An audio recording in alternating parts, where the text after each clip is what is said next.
Hi, welcome to the 24th, 25th, and 26th rule of acquisition.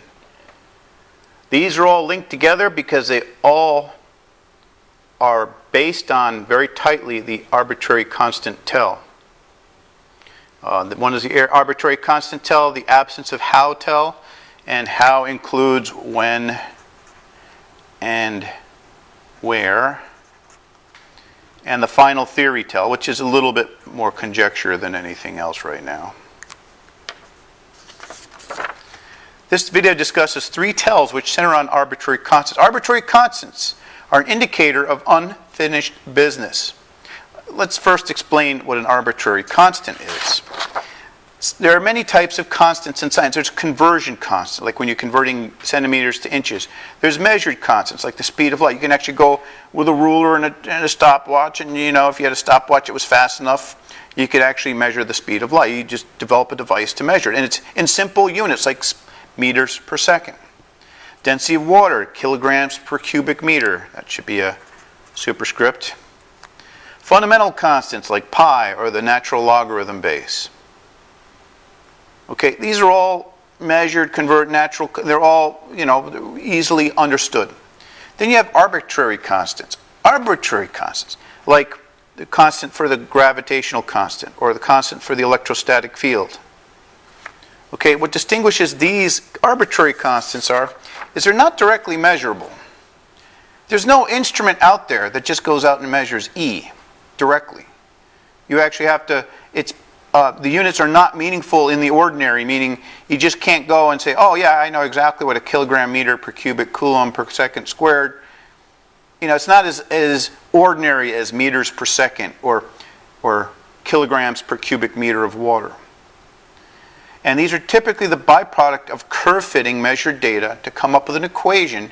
Instead of carrying around a big data book of all the measured values, if you could just put it into a nice little equation you can solve for any instance, well, you need a constant of relation for that. And it's only used when the mother equation is used. Every time you see KE in an expression, that's because somewhere along the way somebody included an electric field or is doing something with an electric field. You will never see KE entered for any other thing. Okay, density of water, you can see density of water used for a lot of different things. You can use speed of light for a lot of different things. Conversion constants, a lot of different things. Okay, so where does the arbitrary constants come from? Well, let's give you an example. Suppose you invent electromagnetic drive. Say you were tinkering in the garage. By accident, you discovered that the beer keg cooler you were developing actually produces usable linear thrust, electromagnetic drive. So your first step is to measure the thrust produced per given set of input power.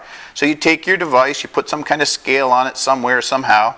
You put a meter on it to determine, well, how much thrust you get per amount of input power, amps or whatever, whatnot. And for example, let's say that these blue dots represent data points that you measured. In other words, for 1 amp, you get about 10 newtons of thrust. For 2 amps, you get about 18 newtons of thrust. 3 amps, you get about 22. 4, you get 48, blah, blah, blah.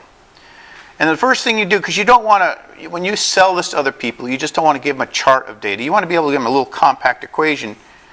And so you tell Excel, give me a polynomial second order fit, whatever. And Excel is going to automatically compute the arbitrary constants for a second order fit that's going to give a good curve fit to the data. They're just completely arbitrary. They're just made up to make the curve fit the data. They're not based on any scientific theory. They're just a way to correlate the input to the output. Nothing more. They're not based on any scientific fundamental theory. And of course, you can say to Excel, oh, I want a better fit. Maybe I should do a third order fit, yada, yada, or a fifth order fit, whatever. So you can do better fits. So there's more than one answer you could put. So now, basically, you have a mimic of the data. And let's go back to this guy up here. We're going to use the simple one. And so you have a model now that mimics the measured behavior but tells you absolutely nothing about how it works. And this is part of the beginning of the absence of how tell. It does not tell you how it works. It just says, for every amp of current you put in, this is a thrust you're going to get out. That's all it tells. All it does is mimic the behavior. It does not explain the behavior. Okay, and so arbitrary constants, they basically have meaningless units, or not meaningful in the ordinary sense, as I said before. They're typically developed from curve fitting of measured data. That's where these guys came from. The gravity and the electrostatic field came from experiments where they found that the data fit an inverse square relationship, and they came up with the arbitrary constant relation to correlate the input of the experiment to the measured force. Nothing more. These models tell us nothing more than that. They are just mimics of observed phenomena. They don't explain anything. Okay, so basically what we can derive from arbitrary constants is arbitrary constants indicate that we really don't know how it works. And if you do know how it works, then nothing should be arbitrary. And arbitrary constants are typical of models developed from empirical data. And arbitrary constants are conglomerations of unknowns. Like, for example, we go back to the foundation series, and we were able to show, and we haven't proven anything here, but we were able to show that we can develop a model for electrostatics based on induction. And Coulomb's law can then be replaced by an induction model where the constant of relation is replaced by a measured constant, so now we've reduced, instead of now having Ke and Km for electromagnetism, now we can use Km for all the electromagnetic effects. And as we keep going down and learning more and more and more, we'll probably be able to split Km up into other constants and make it much more useful and known and get rid of the arbitrariness altogether. Of course, we still have a lot to do. I mean, these are still just models that mimic behavior. They don't explain how the energy gets from one charge to the other across space, how it couples into space, how it travels through space, and how it couples to the other charge. It doesn't explain any of that. These are just mimics. And they're nothing more than that. These were not handed to us by God on stone tablets. These are not laws. We should not be calling any mathematical mimics of nature laws. That's ridiculous. And so we come down to, this gives us a clue of a final theory tell. A final theory of everything should have no arbitrary constants. Of course, it can have other types of constants. A theory of everything, in 26a, a theory of everything with one arbitrary constant remaining is probably a good practical stopping point. If we get down to we can explain everything in the universe with only one arbitrary constant, that's probably, we're pretty good off. We could probably fire all the physicists and say we're done. We don't really need to go find out what's that last arbitrary. Probably don't. It probably won't get us anything. It probably won't buy us anything. It won't make the thing work any bit more. We may know what's going on, but this is just conjecture here. Both of these are just conjecture. Okay, then we come to the rule of acquisition 25, the absence of how tell. This is what we were talking about before. If a model of theory does not explain how something works, then it is either incomplete or it's wrong. Okay, explaining what happens is just mimicry, and this is an indication of stagnation. Explaining how it works is forward progress. And arbitrary constants indicate an absence of how. Now, the other thing that should be in here, the absence of how, when, and where. These are inclusive in how, because, like for example, on Archimedes' principle, it says that the buoyant force acting on a ship's hull is equal to the weight of the water displaced. The absent part of that is telling us where the force is applied. It doesn't tell us where the force is applied. You have to use Pascal's pressure models to know where the force is applied. And therefore, Archimedes' principle suffers from the absence of how, in fact, because it doesn't tell us where the force is applied. Okay, let's return to the keg-cooler propulsion system.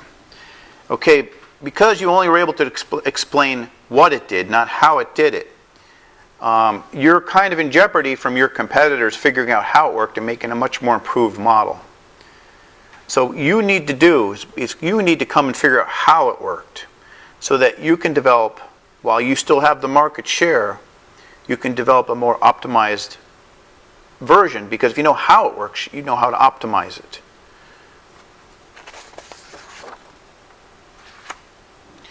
Okay, so the absence of how tell, there are many physical models Physicists like to call them laws that only tell you what happens, not how it works, where it is applied, or how long does it take. So the absence of how is really the absence of how, when, and where. All force at distant models describe force at distant effects without explaining how the force gets there, how the force is manifested in the space between, etc., etc. This includes new electromagnetism. That's why we're going to ethereal mechanics. And of course, this is the gravity example. I already did this before. This is the gravity model. There's your arbitrary constant relation, the two masses. Okay, this only explains if you have mass 1 and mass 2, what the force acting on them is going to be. It doesn't explain what travels through space to get from one mass to the other, how it couples into space, and how it actually couples to affect the other mass. It doesn't explain it. It all wraps all this stuff up into one equation. And so this G is a conglomeration of maybe a lot more subtle effects. And of course, this same constant, arbitrary constant relation is part of the theory, general relativity, which means the general theory of relativity suffers from the arbitrary constant, tell, and the absence of how. So the tells and the rules of acquisition are developed to show you what to look for, to expose the potential flaws in present scientific thinking and theory. Some of these tells are rock solid, like the wrong answer tell. Others are a little bit more subjective. The absence of how tell is rock solid. Because if your model doesn't explain how it works, you got lots of work to do. Or there's potential for more discovery, let's say it that way. The stagnation tell is just is subjective because it may be hard to judge, what the cause of the stagnation, if there is stagnation, or what the cause of the stagnation. So anyway, thank you. That's rules of acquisition 24, 25, and 26. Thank you very much.